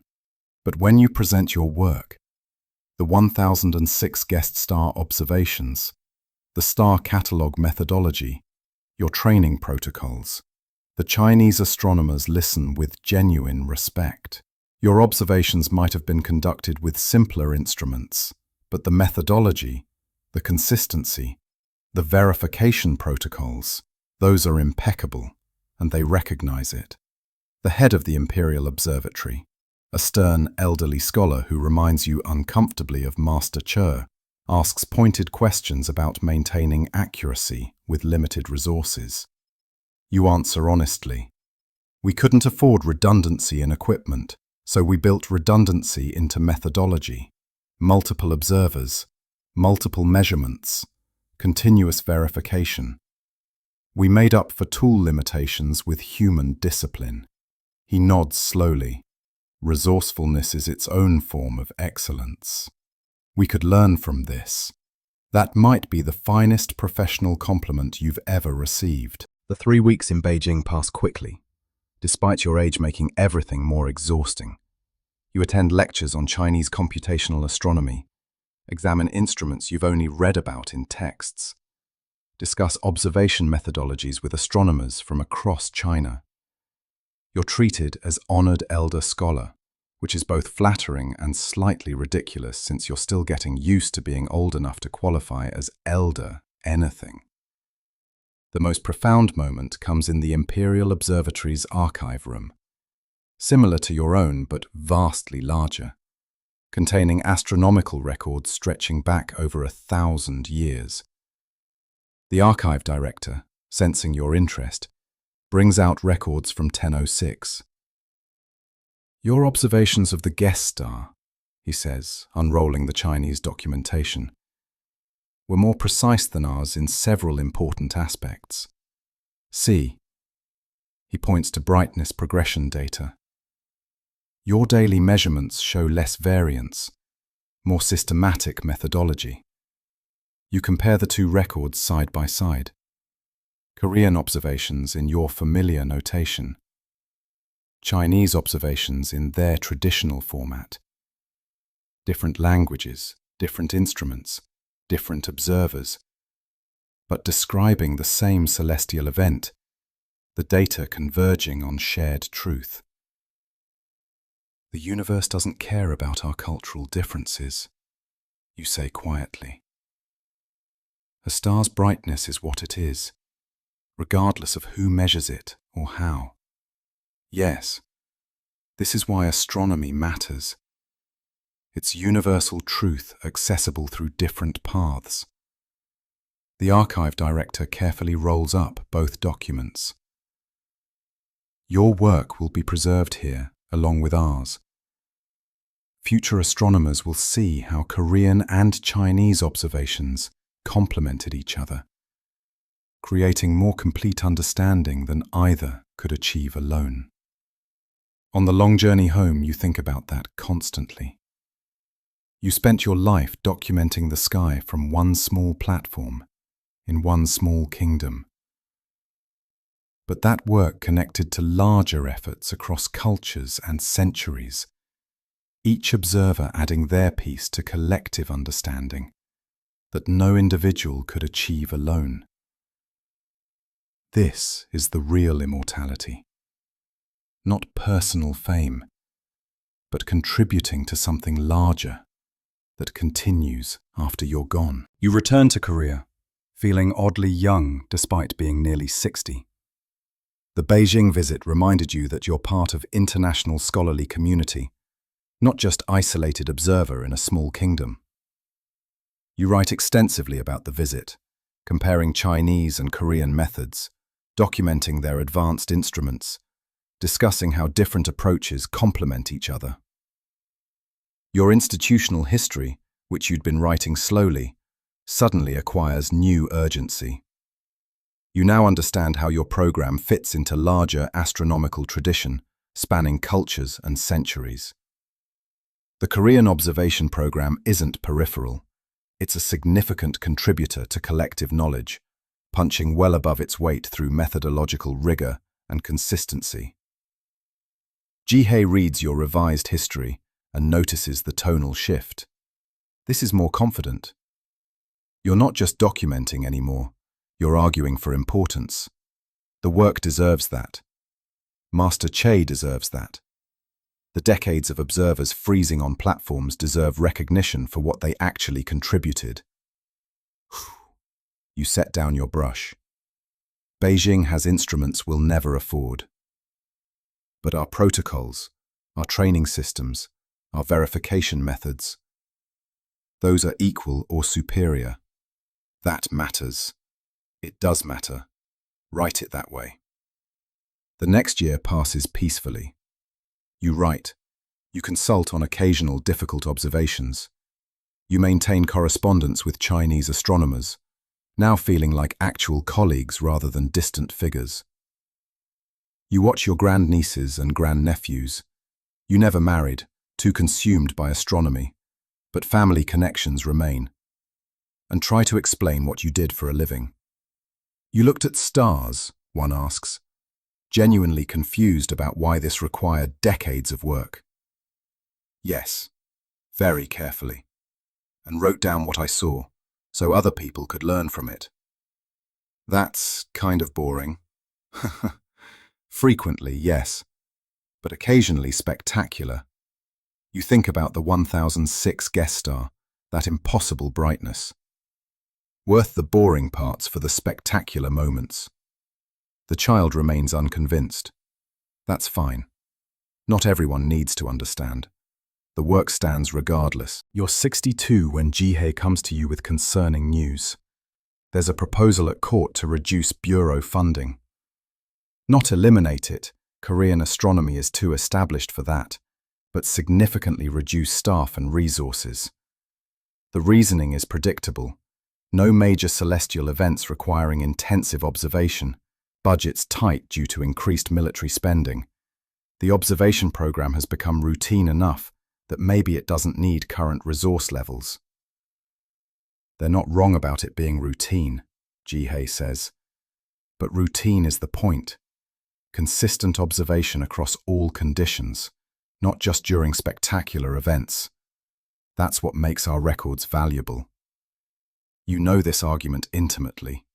You've made it yourself during budget reviews for decades. What's the political situation? Mixed. Some officials support maintaining funding. Others see astronomy as expendable luxury. The king hasn't decided yet. Then we need to make the case again. Demonstrate value, not just astronomical but practical. You pull out notes from previous budget defenses. Calendar accuracy affects agricultural planning. Eclipse predictions prevent panic. Our international reputation brings diplomatic benefits. We can't just argue that observation matters intellectually. We need to show concrete value. You spend the next week helping Ji-hye prepare a comprehensive defense of the program. Historical data on budget versus output. Examples of observations that informed practical decisions. Letters from foreign scholars praising Korean astronomical work. Documentation of how your training program has influenced other government record-keeping systems. The court review is tense but ultimately successful. Funding is reduced slightly, enough that everyone claims victory or defeat depending on their preferences. But the core program survives intact. Afterward, Ji-hye asks, "Does it ever frustrate you? Constantly justifying work that's obviously valuable to anyone who understands it." Always, you admit. But the people who understand its value aren't the ones controlling budgets. This is the job's less visible part. Making the case to people who'll never personally look through a measuring instrument or appreciate a well-documented stellar position. Institutional survival requires it. The budget battle takes more out of you than you expected. You're 63, and recovery from stress is slower now. You spend weeks afterward feeling exhausted, struggling with a persistent cough that reminds you uncomfortably of Master Cho's decline. Jihei notices, obviously, and starts limiting your involvement in bureau activities. You're supposed to be retired. Consult when asked, write when inspired, rest when tired. Stop trying to manage everything from behind the scenes. She's right, but it's hard to let go completely. You've spent 40 years building and maintaining this program. Watching from the sidelines while others handle challenges feels wrong, even though intellectually you know delegation is necessary and appropriate. Your institutional history is nearly complete now. You're working on the final chapters, which brings you to the present and raises an uncomfortable question. How do you end your own story while you're still alive? You can document up to now, but the conclusion remains unwritten because you're still living it. You settle on ending with reflection rather than conclusion. Thoughts on what the observation program means, what you've learned about institutional continuity, what you hope future astronomers will learn from your experiences. It's not a neat ending, but it's honest. One evening, sitting on the observatory platform watching sunset, a rare moment of pure observation without professional purpose, you're joined by a young trainee you don't recognize. Fresh arrival, probably, still learning the basics. "Senior scholar," he asks, "were you here during the guest star?" "The bright one from years ago." "The 1006 event?" "Yes. I was junior observer then. Documented the entire sequence." "What was it like, seeing something that unprecedented?" You consider. Terrifying, exciting. Mostly very cold and exhausting, because observation doesn't pause for wonder. You still have to measure accurately while your hands freeze. But also profound. Knowing you're witnessing something unique, that your records will matter centuries from now. That combination of immediate discomfort and long-term significance, that's astronomy, in summary. Winter of 1036 is your last. You know this with the certainty that comes from a failing body, the persistent cough worsening, strength fading, basic tasks becoming exhaustingly difficult. You're 65, which is good longevity for your profession. Master Cho made it to 70. Yang died at 75. You're in acceptable range for an astronomer who spent decades in extreme conditions. Jihei tries to insist you rest completely, but you negotiate limited activity. You finish the institutional history, writing the final pages with shaking hands. Jihei helping when your grip fails. You organize your personal observation logs, decades of nights documented in your own hand, making sure they're properly archived, where future researchers can access them. You write letters to astronomers you've corresponded with over the years, Chinese scholars, the few Japanese contacts you've developed, even one ambitious Arab mathematician who somehow obtained your address. The letters are farewells, disguised as technical updates, sharing final observations, and thanking them for decades of scholarly community. One clear evening in late winter, you ask to be brought to the observatory platform one last time. Jihei and two senior observers help you up the stairs. You're too weak to climb unaided now, and settle you on a bench where you can see the entire sky. The stars are brilliant. Polaris steady in the north. The familiar constellations you've observed thousands of times. Venus bright near the western horizon. Jupiter high in the southern sky. Everything exactly where mathematics predicts it should be.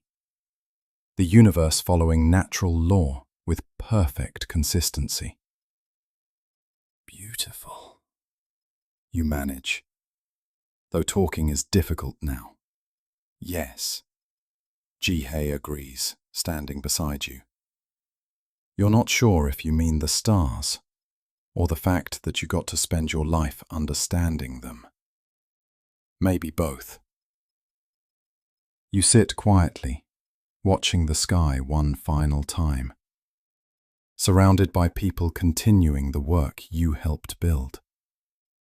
This is adequate completion. You die 3 days later, quietly, in your quarters, with Jihei present.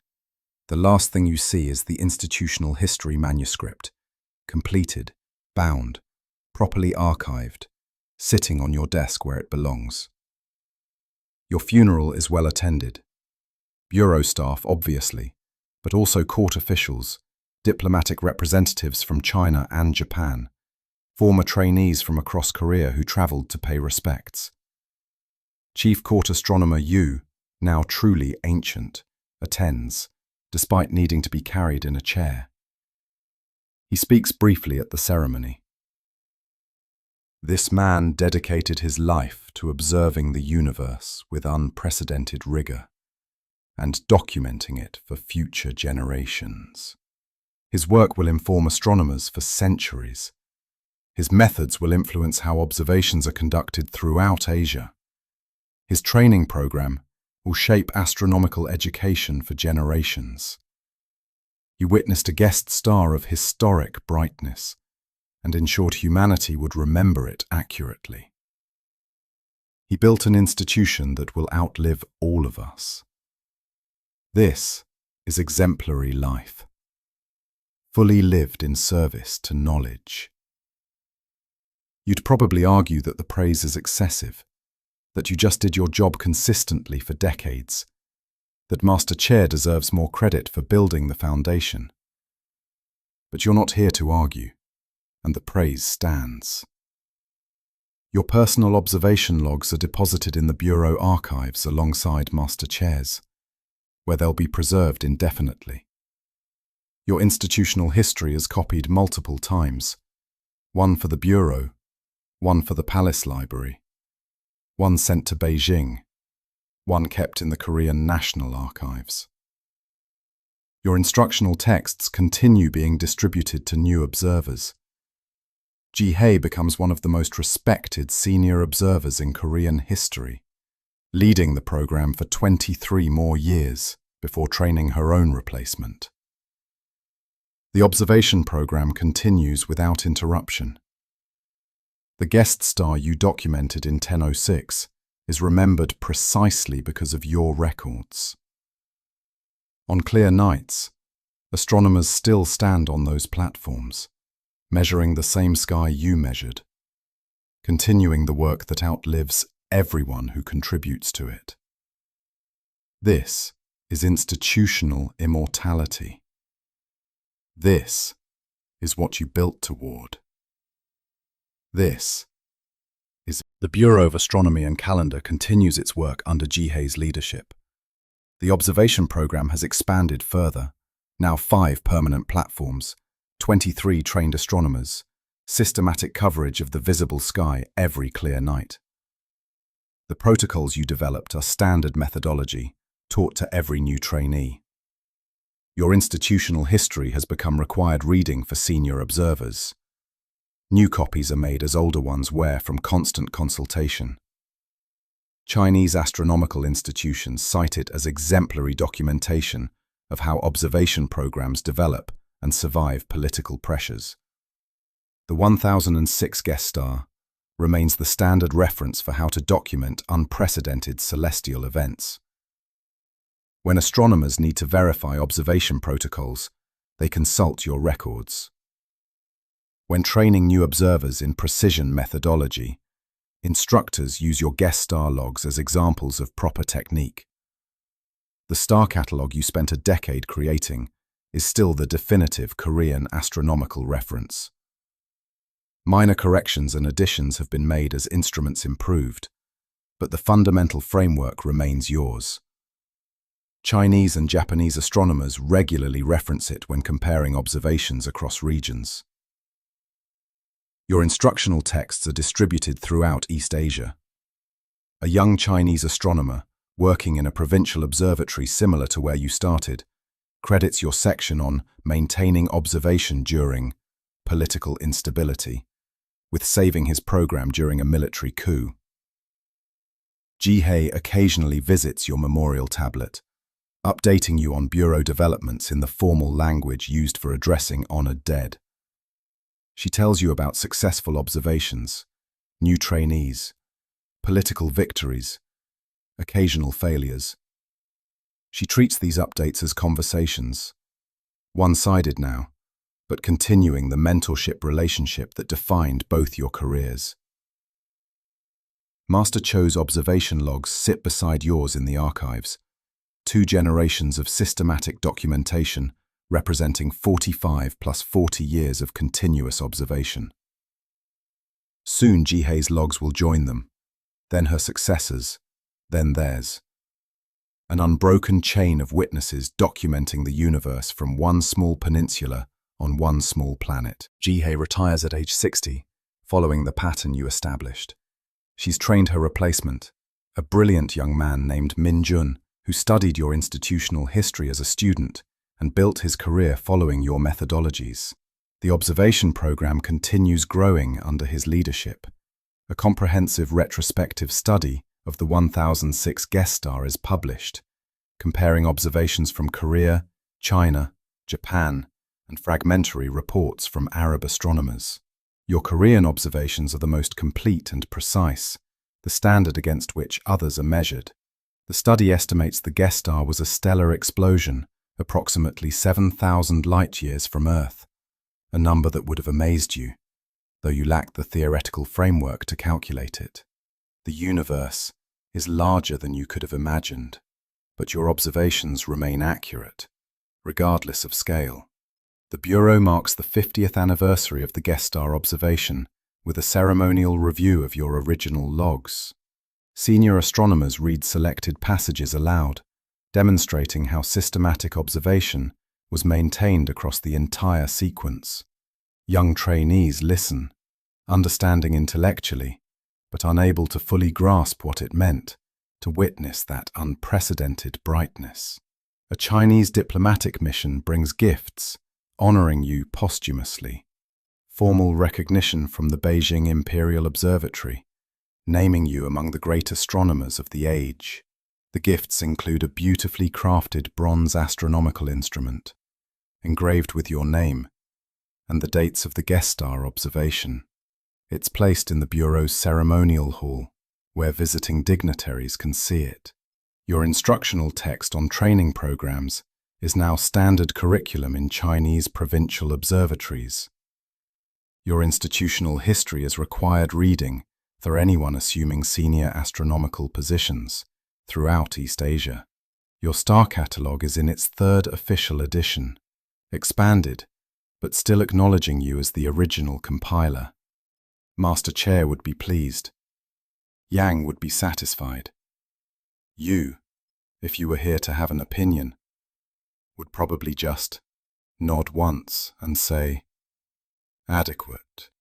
The Bureau of Astronomy and Calendar is now the most respected astronomical institution in East Asia. Multiple generations of astronomers have worked here since your death, none of whom met you, but all of whom work according to principles you helped establish.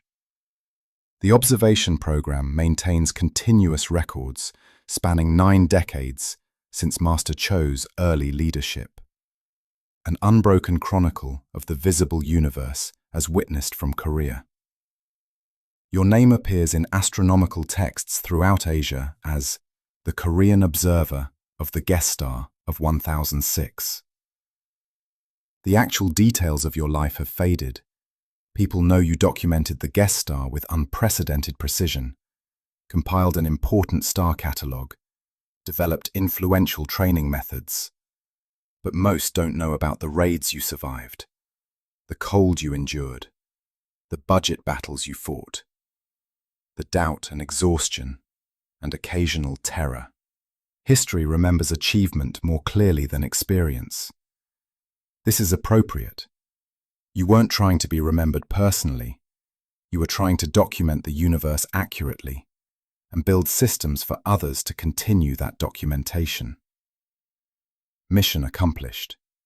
The 1006 guest star observations remain scientifically valuable, even 90 years later.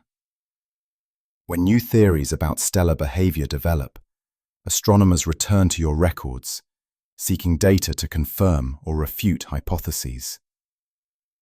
Your measurements are precise enough to support analysis you couldn't have imagined. The numerical data outliving the theoretical framework you worked within, waiting patiently for future understanding to catch up. A young astronomer, preparing for her first winter observation session, is given your institutional history to read. She comes to the section where you describe your first winter, the brutal cold, the fear during raids, the uncertainty about whether the work mattered. She reads your conclusion. The observation continues regardless. This is both burden and privilege. We witness the universe for those who cannot, and we record for those who will live after we're gone. In this, we are never alone. We're connected to every observer before us, and every observer who will follow. She understands. She'll continue the work. The chain holds. Modern astronomers study a supernova remnant designated SN 1006, the scattered remains of that guest star you witnessed at age 19. They've calculated its distance, about 7,200 light-years away. They've determined its type, a thermonuclear explosion of a white dwarf star. They've measured the expanding debris field, still visible with modern telescopes, still spreading outward from that ancient explosion. And when they need historical data to verify their models, brightness progression, visibility duration, maximum luminosity, they consult Korean astronomical records from the Joseon Dynasty. Your observations specifically, your measurements of angular size, brightness relative to Venus and Jupiter, decline rate, final position, the data you recorded while freezing on wooden platforms during raids and political chaos. That data informs cutting-edge astrophysics a millennium later. You're mentioned in research papers, always as the Korean observer or astronomers of the Goryeo court. The specifics of who you were have long since faded, but your data lives on. More permanent than monuments, more useful than fame. The numbers you carefully recorded have outlived your kingdom, your language, your entire civilization's political structure. The universe you observed is unchanged in any meaningful way. Stars follow the same gravitational laws. Light travels at the same speed. The celestial mechanics you measured with bronze instruments and naked eyes still govern cosmic motion. But human understanding has transformed. The guest star you witnessed was a stellar explosion whose light traveled for 7,000 years to reach Earth, precisely when you happened to be looking. You couldn't have known that. You just measured what you saw, recorded it precisely, preserved it carefully.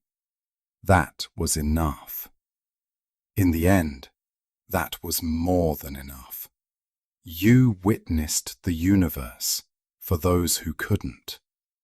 You recorded for those who would live long after you were gone. You dedicated your life to accuracy, consistency, and systematic observation. 1,000 years later, astronomers on another planet in another solar system, beings the stars, unchanged, continue their mathematical dance. The observations continue. Somewhere, someone is still looking up at the night sky, measuring carefully, recording precisely, contributing their small piece to collective understanding that spans worlds and centuries. The work continues. It always continues. This is why it mattered. This is why it still matters. This is why you spent your life freezing on platforms while war raged and kingdoms fell. Because the universe deserves witnesses, and witnesses deserve to be remembered accurately. So tonight, whenever you're watching this, wherever you are, look up. Find the constellation of Lupus, if you can see it from your latitude. Know that in that region of sky, there was once a star bright enough to cast shadows at midnight. Know that people witnessed it, documented it, preserved that documentation across political collapse and cultural transformation. Know that their work, humble, cold, exhausting work, still informs our understanding of the cosmos. And maybe, when you have difficult work to do, work that seems too hard or too thankless, remember the Korean astronomers of 1006. Remember that showing up consistently, doing the work correctly, and maintaining standards even when nobody's watching, that's how knowledge survives. That's how we build understanding that outlasts individuals, nations, civilizations. That's enough. That's always been enough. The universe doesn't ask for more than witnesses who care enough to observe carefully and record honestly. Rest well. Tomorrow's sky will be there waiting. Someone will observe it. The chain holds.